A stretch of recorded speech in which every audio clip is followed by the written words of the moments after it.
Assalamualaikum warahmatullahi wabarakatuh. Tabi pun. Perkenalkan, nama saya Fitriani, NPM 1804040042, kelas SIC, semester 6, nomor absen 15C, mata kuliah Fiskal dan Moneter. Baiklah, di sini saya akan menjelaskan tentang makalah saya yang berjudul Mekanisme Transmisi Kebijakan Moneter dan Permintaan Uang, Represi Finansial dan Kebijakan Moneter.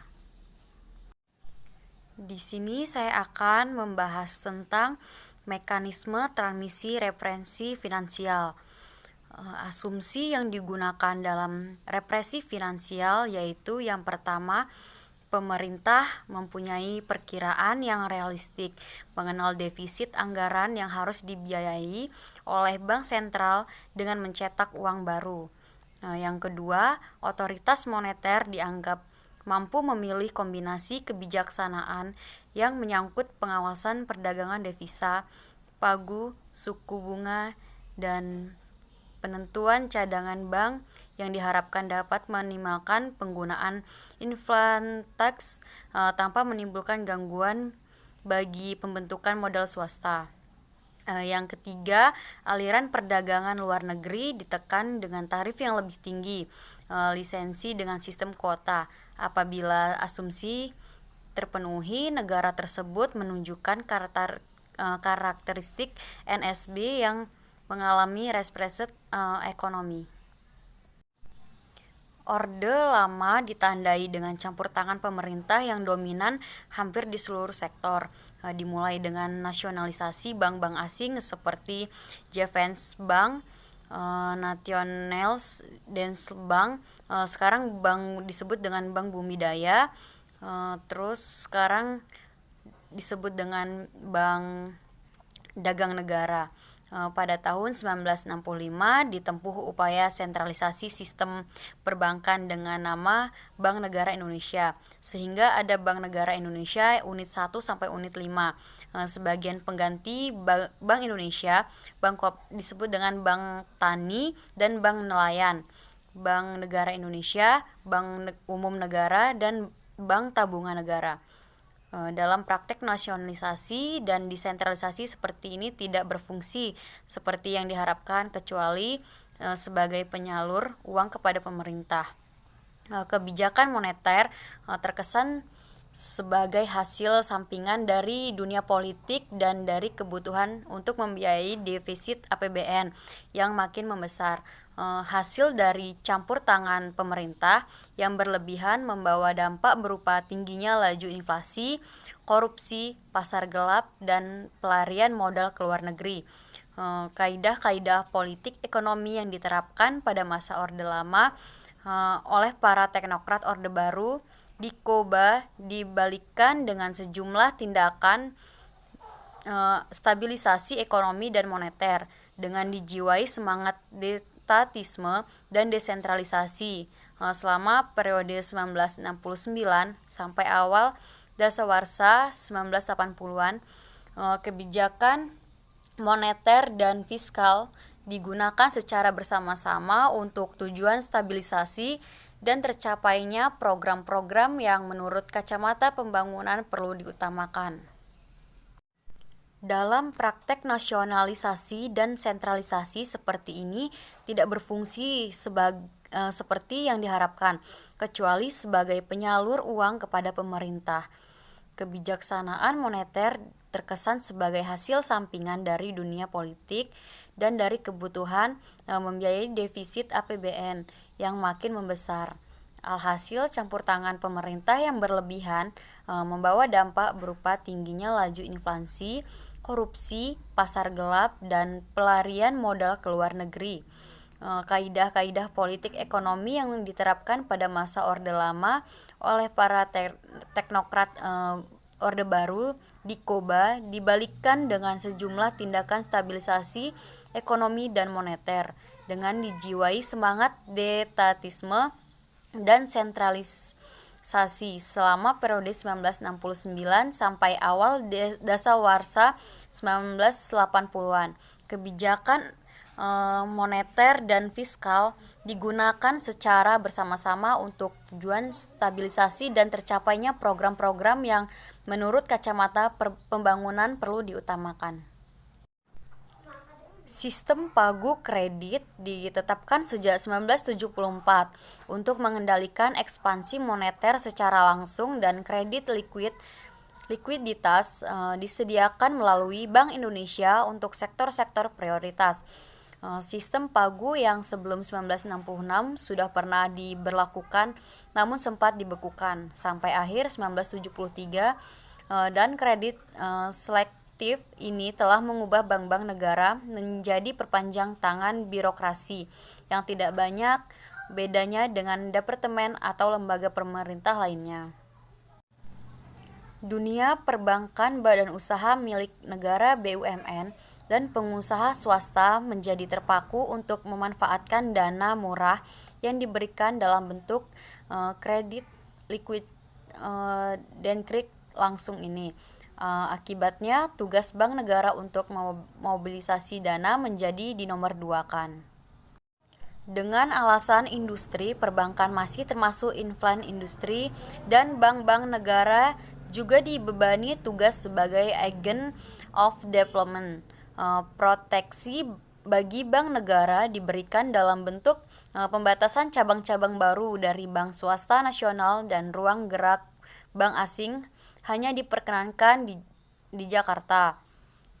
Kondisi seperti ini jelas membuat struktur asing hanya diperkenankan perbankan dalam kondisi persaingan tidak sempurna. Memang harus diakui kebijaksanaan moneter pada saat itu telah berfungsi ganda sebagai instrumen pengendali tekanan inflasioner dan sebagai alat mempengaruhi alokasi dana. Materi selanjutnya yaitu mekanisme transmisi kebijakan moneter. Transmisi kebijakan moneter saluran suku bunga mempengaruhi pertumbuhan ekonomi. Dapat dilihat melalui perubahan suku bunga jangka pendek yang akan berpengaruh pada suku bunga menengah maupun panjang melalui mekanisme keseimbangan permintaan dan penawaran di pasar keuangan. Perubahan suku bunga dapat berpengaruh pada biaya modal dan menyebabkan perubahan investasi. Saluran bunga dan transmisi kebijakan moneter di Indonesia dapat ditujukan oleh pengaruh perubahan BI 7DRR terhadap suku bunga perbankan, baik suku bunga deposito maupun kredit. Jika perekonomian dalam kondisi resesi, Bank Indonesia akan menerapkan kebijakan moneter longgar dengan menurunkan suku bunga acuan sehingga kegiatan ekonomi meningkat. Penurunan suku bunga BI 7DRR akan direspon perbankan dengan menurunkan suku bunga kredit akibat perusahaan menanggung biaya modal yang lebih rendah untuk membiayai investasinya. Pada akhirnya, konsumsi dan investasi akan meningkat dan kegiatan ekonomi berjalan lebih cepat. Dalam teori dikembangkan oleh Tobin dijelaskan bagaimana peningkatan harga saham dapat mendorong kenaikan output. Menurut Tobin, Q merupakan nilai perusahaan yang dihitung pada harga pasar dibagi dengan biaya terhadap modal. Nilai Q tinggi berarti bahwa perusahaan memiliki nilai pasar yang lebih tinggi dibandingkan dengan biaya pengganti modal. Bagi perusahaan akan menjadi lebih murah untuk menambah modal dan peralatan baru. Dalam kondisi ini, perusahaan dapat menjual saham dengan harga tinggi dibandingkan dengan biaya dari fasilitas dan peralatan yang dibeli. Dengan demikian, perusahaan cukup menjual sedikit saham untuk memperoleh tambahan modal yang lebih banyak, sehingga investasi akan meningkat dan perekonomian akan tumbuh lebih tinggi. Suku bunga yang meningkat juga dapat menyebabkan harga aset akan menurun. Aset dapat berupa saham maupun obligasi. Jika harga aset mengalami penurunan, maka kekayaan individu maupun perusahaan juga akan berkurang, sehingga akan mengurangi kemampuan mereka dalam menjalankan kegiatan ekonomi seperti konsumsi investasi. Transmisi kebijakan moneter saluran nilai tukar menekankan pada pergerakan nilai tukar yang mampu memberikan pengaruh terhadap penawaran dan permintaan agregat melalui pengaruh terhadap ekspor bersih. Adanya depresiasi mata uang domestik dapat menyebabkan penurunan harga secara relatif dari barang yang diproduksi di dalam negeri dibandingkan dengan barang impor. Barang ekspor yang lebih kompetitif di pasar internasional dan barang impor menjadi lebih mahal di pasar domestik. Akibatnya, ekspor bersih meningkat dan mendorong kenaikan permintaan agregat dan pertumbuhan ekonomi. Sebaliknya, jika terjadi kenaikan suku bunga dan acuan dapat menyebabkan peningkatan selisih antara suku bunga domestik dan suku bunga luar negeri. Semakin besar selisih suku bunga tersebut dapat menyebabkan investor asing tertarik untuk membeli aset keuangan domestik karena adanya peningkatan tingkat pengembalian sering dengan peningkatan suku bunga. Modal asing akan mengalir ke dalam negeri dan mendorong mata uang domestik terapresiasi. Perubahan dalam pasar valuta asing dapat menyebabkan perubahan pada neraca perdagangan. Apresiasi mata uang domestik mengakibatkan harga barang impor menjadi relatif murah dan barang ekspor menjadi relatif lebih mahal, sehingga impor akan meningkat dan ekspor berkurang. Penurunan ekspor bersih ini akan menyebabkan penurunan pertumbuhan ekonomi dan aktivitas ekonomi. Bank Indonesia. Efektivitas transmisi kebijakan moneter bergantung pada beberapa lama waktu timeline yang dibutuhkan dalam mempengaruhi sektor real. Masing-masing saluran transmisi dapat memiliki timeline yang berbeda satu sama lain. Jalur nilai tukar dapat bekerja lebih cepat jika perubahan suku bunga dapat direspon dengan cepat oleh perubahan nilai tukar. Di sisi lain, saat perbankan sedang menjalani konsolidasi dalam rangka melakukan perbaikan permodalan, maka jika terjadi penurunan suku bunga acuan maupun permintaan kredit yang meningkat, perbankan belum tentu meresponnya dengan menaikkan penyaluran kredit. Sebaliknya, dari aspek permintaan suku bunga kredit, perbankan yang lebih rendah tidak selalu menyebabkan peningkatan permintaan kredit jika ekonomi sedang lesu. Dengan demikian, bagaimana kondisi sektor keuangan, perbankan maupun sektor real secara simultan menjadi faktor penting sebagai penentu efektif tidaknya mekanisme transmisi kebijakan moneter. Struktur dan kondisi pasar keuangan dan perbankan juga dapat memiliki pengaruh yang besar terhadap kecepatan transmisi kebijakan moneter.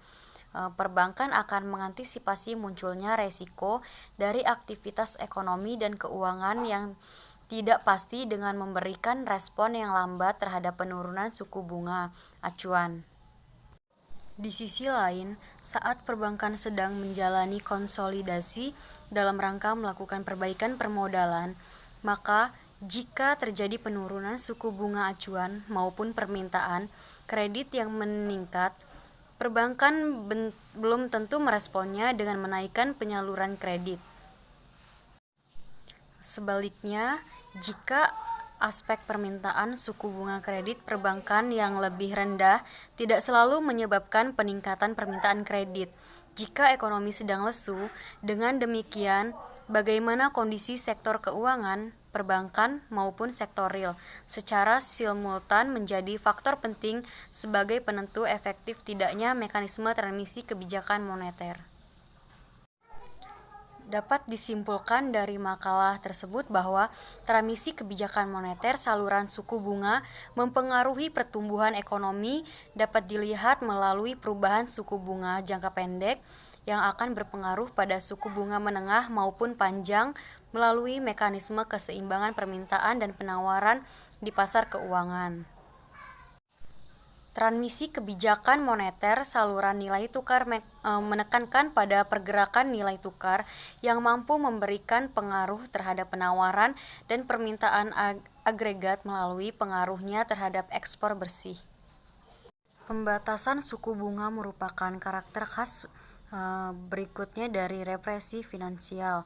Adanya pembukuan kurs, pembatasan suku bunga memperlihatkan bahwa otoritas moneter di negara yang bersangkutan menganut kebijakan penagetan suku bunga yang menyebabkan agregat moneter bersifat endogen sebagaimana dibentuk oleh permintaan uang. Baik, itulah yang dapat saya sampaikan dari makalah saya. Saya akhiri, wabillahi taufiq walhidayah. Wassalamualaikum warahmatullahi wabarakatuh.